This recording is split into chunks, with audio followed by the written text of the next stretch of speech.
on my way to a $56 million house. It's up in this area, a little north of me from Fort Lauderdale. Like, this is like the old money. There's a home down the road that's up for sale right now for $285 million. So I'm driving up there. This is an exotic rally, and normally I take my Aventador, but I wanted to take the m4cs because I'm trying to get it broken in. So not really supposed to do this, but I run all the forms for the event, so I think I get a pass. I got you.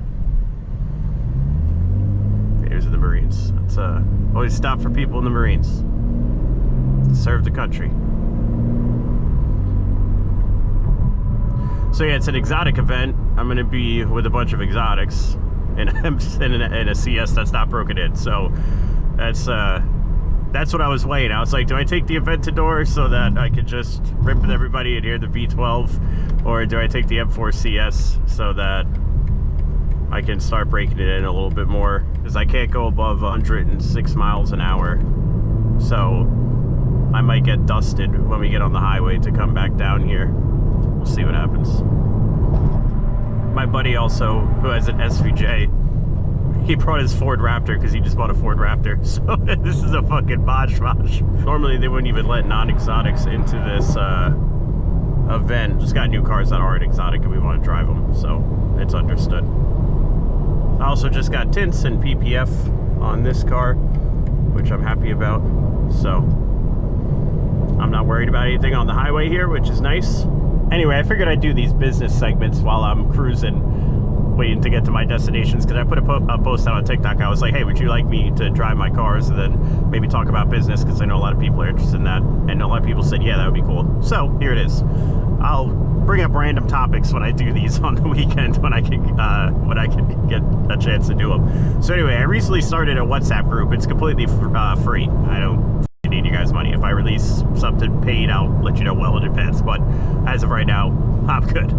But you know, there's people of all different types of experience in there. There's people with more experience than me. There's people who are in their first year. There's people who don't even have their offer yet. So it's kind of cool to see. It reminds me of, you know, what I was going through when I first dropped out of community college at 20. But what I keep trying to put into perspective for some of the younger dudes is that longevity is way cooler than things like this. Things like this are cool, and personally, I think you should buy them. I think you should reward yourself when it makes sense. But you guys got to think about it if you're younger watching this video, right? I am 29. I'm going to be 30 in less than a year. I dropped out of community college when I was 20 years old. And then I started working for free for people, meeting whoever I could meet, traveling across the country. I was a business videographer specifically, so I was filming entrepreneurs and getting them vlogs. I thought it was weird. Now it's a little more normal, but back then that was very strange to do, guys.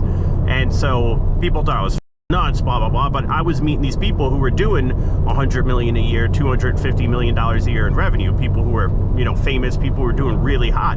And so I'm like, nah, dude, I can't agree with anybody who's saying this is weird, because how else would I gain this experience? That's what was going on in my head. And I actually still agree with that to this day, ironically. I mean, how else would I have gained that experience? Anyway, I did shit for 10 years, guys. Failed at a bunch of shit, fell flat on my face, still grinding, still working along the way. And I never really even took vacations for like the past decade almost. On Labor Day weekend, we go to Pennsylvania for 4 days. My family does this trip we've done every single year since I was born. And then when my girlfriend and I were younger, before we moved to Florida and live in an area that people vacation to, we used to live in New York, and we would fly down to visit her grandparents in Orlando and go to Disney World. Those were our grand vacations. 10 years of that, guys. 10 years, right? Now I start buying cool shit. Everybody sees it. Everyone's like, yo, what's the method? Blah, blah, blah. The method is longevity, okay?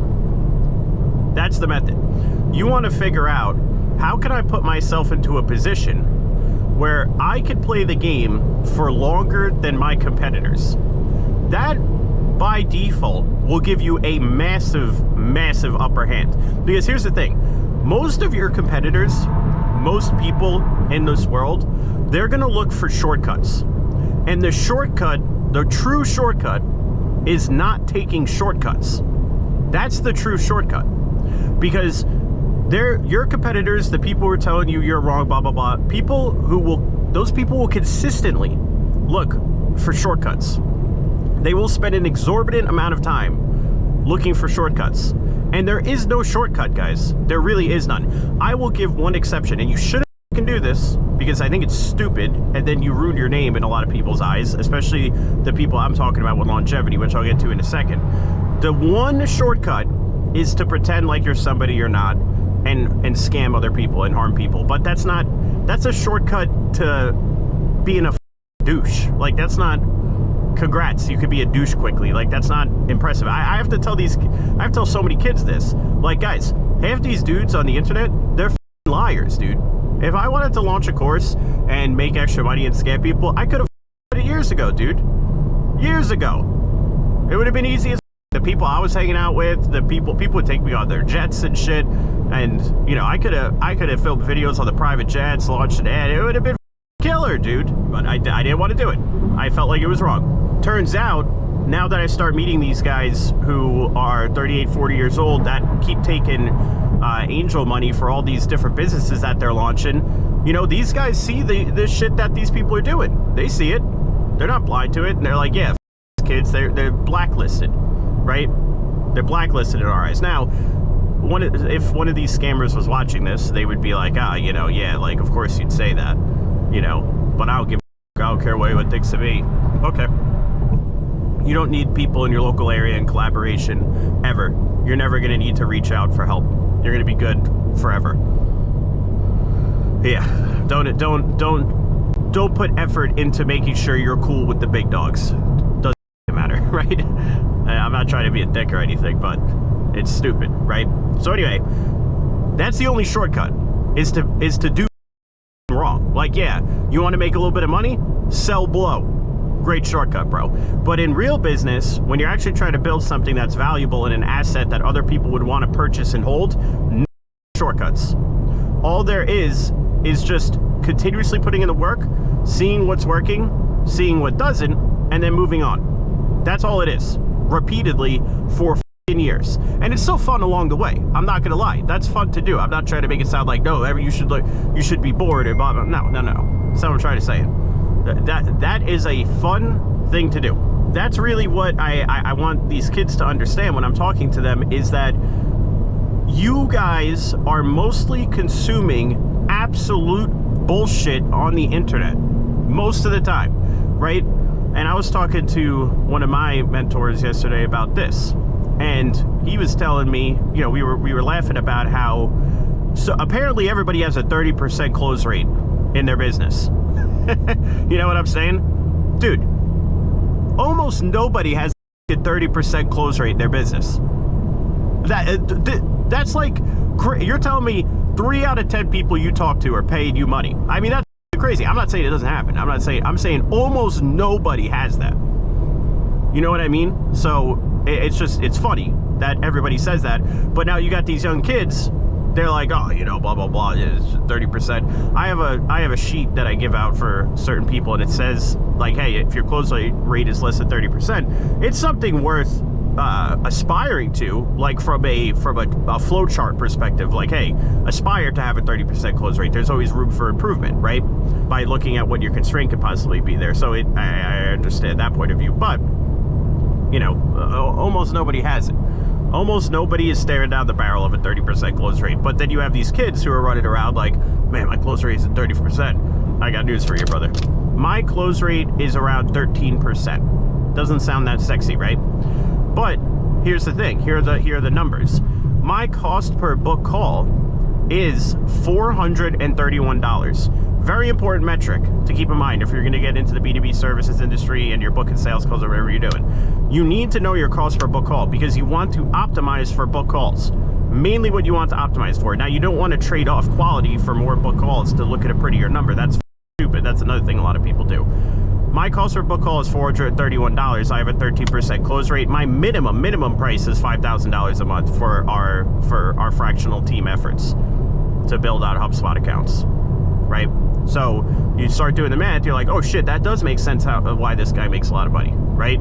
This does make sense even though he has a 13%. And there's, if I was a a dumbass, I'd be sitting around like, dude, my close rates sucks compared to these guys. These guys are crushing me. What are they doing? Then I'd be changing things. I'd be looking at the ads library trying to copy their ads. I'm doing fine. They're lying. You guys get what I'm saying? A lot of people are just lying, dude. And they're lying to attempt to sell you some shit or, you know, steer you in a bad direction, or they're lying just out of dumbassery. Like, they don't even know what their numbers are. They're just making shit up that sounds good, right? There's so many f***ed up people in this world that you really need to focus on. This isn't very motivational, right? This one's south, but you guys really need to focus on staying away from people who are bullshit. You need to be able to identify bullshit very quickly. And that's a skill to develop over time. Nobody's going to be perfect. I got dunced left and right. I just got ran for a couple of thousand, like $4,000 on this stupid ass software that they're borderline criminals. They're criminals. I got got. It's okay. It's gonna happen. You're gonna get got a lot of times. And in business, what's funny is you're gonna get got for like $3,000 a lot, but there's nothing you could do because it's not worth trying to. It's not worth trying to get $3,000 back, legally speaking, with lawyer fees and everything. So you're just gonna be eating these $3,000. You know what I mean? So you're getting closer to the Q money when you see a bunch of cyclers. That's what money people do for some reason. It's like a path to, if you have money like this, you gotta get into cycling. Yeah, now the money over here, this is the real money. You know, Miami money, there's people in Miami with a lot of money. I think it's so stupid. Oh, Miami's rented. You might hang out with douchebags, but anyway, if you were to compare dollars, this area, this is the money.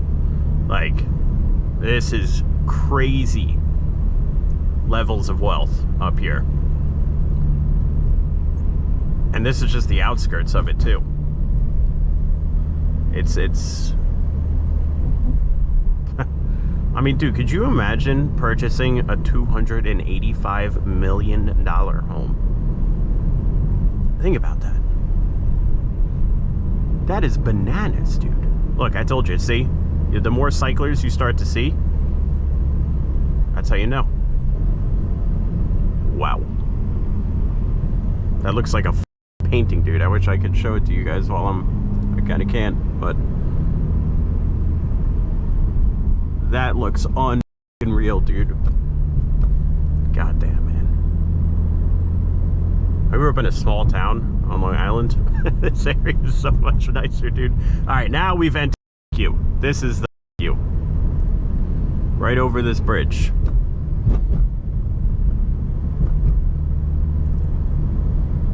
Yep.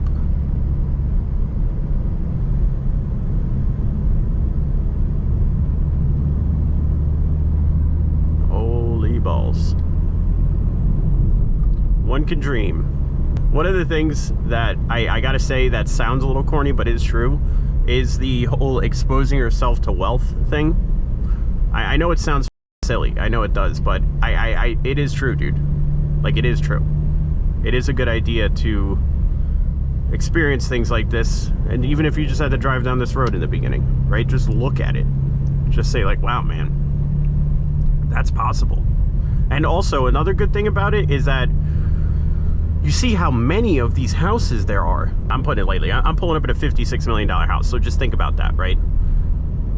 And when you're driving down this road, you're thinking, wow, you know, 20 million, 30 million, 50 million, 100 million, 150 million, like, and you're just like, damn, man. You start to feel like then they have the beach houses over here. So there's their houses, their actual houses here, and then there's their beach house.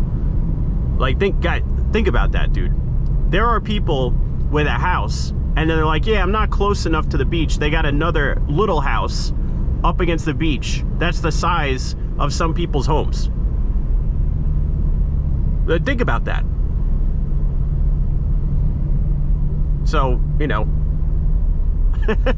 it's good to see stuff like this because you're like, damn, man, there's so many people who can afford shit. Like, there's so many out there. There's so many. You think out of every single person in this area, look at this map. You think out of every single person here, there's not a person you can learn from?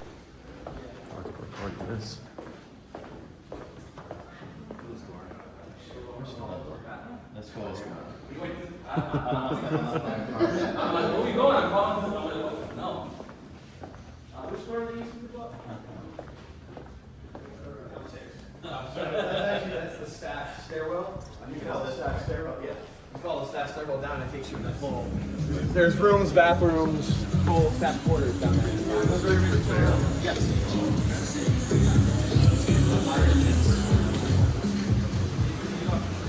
That's fucking nuts. Yeah, that is the money shot. Holy fuck. That's different, dude. Yeah, when I saw it, I was like, wow, forget the